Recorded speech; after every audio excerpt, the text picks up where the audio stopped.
Сәлем достар, бүгін сіздермен бірге өте қытырлақ болып шығатын самсаның рецептісімен бөліскім келеді. Алда менің жаңа видео рецепттерімді бірінші болып көргіңіз келсе, менің каналыма тіркеліп қойыңыздар. Сіздерді күтетін боламын. Ең алдымен бізге керегі 200 мл жылы суымызды құямыз. Суымыздың үстіне татымына қарай 1 шай қасық тұзымызды саламыз. Сосын 1 шай қасық дрожжымызды салып, жақсылап араластырамыз.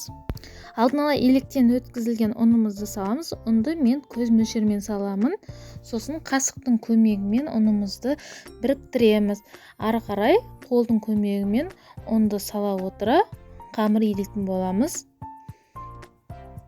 Қамырымызды көбірек илейтін болсақ, сол кезінде әдемі болып жайылады қамырымыз. Сосын қамырымыз жайып болған соң бетін жауып қоямыз. 5 минутқа тағы да осылай илеп, бетін жауып шетке ала тұрамыз. Енді начинкасын дайындайтын боламыз. Начинкасына бізге пиязымызды ұсақтап майдалап турап аламыз. Сосын қазіргі күз мезгілінде асқабақтың сезоны болған соң мен асқабақ қолдандым. Асқабағымызды майдалап ұсақтап турап аламыз. Сосын картошкамызды майдалап ұсақтап турап аламыз барлығын. Енді үстіне тұзымызды саламыз татымына қарай. Сосын қара бұрышымызды. Сіздер қандай приправаларыңыз бар, ұнатқан приправаларыңызды салсаңыз болады. Енді мен осындай құйрық май, піскен құйрық майды қостым. Барлығын жақсылап араластырып аламыз. Осымен біздің начинкамыз дайын болды. Қамырымыз көріп тұрғаныңыздай кішкене ашып көтерілді. Енді кішкене бір қамырымызды домалақтап жинап, қамырымызды ұнын сеуіп жаятын боламыз.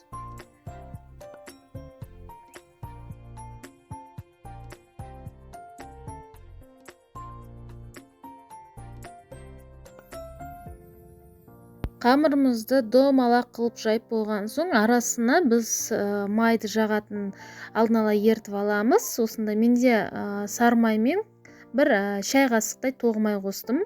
Осын кесечканың көмегімен барлық жерге жайып, қамырымызды видеода көрсетілгенде кесіп шығасыздар. Сосын начинкамызды салып шығамыз видеода көрсетілгендей. Енді самсамызды ораймыз. Видеода мұқият қарасаңыздар, ораулы түсінікті.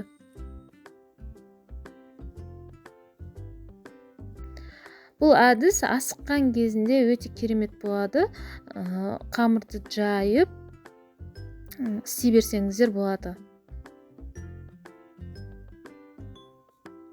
Барлығын осылай қамырымызды орап шығамыз. Сосын жартысына келгенде мен қамырымды кесемін. Ары қарай тағы да осы қамырдан самсалар істейтін боламыз. Қызып тұрған пеште 180 градуста пісіреміз. Бетіне жұмыртқаның сарысын жағыңыздар. Сол кезінде қызарып әдемі болып піседі. Сосын әсемдік үшін кунжутымызды сеуіп шығамыз. 180 градуста пісіреміз қызарғанша. Міндетті түрде жасап көріңіздер, өте оңай, тез жасалады. Егер видео ұнаса, менің каналыма тіркелуді ұмытпаңыздар.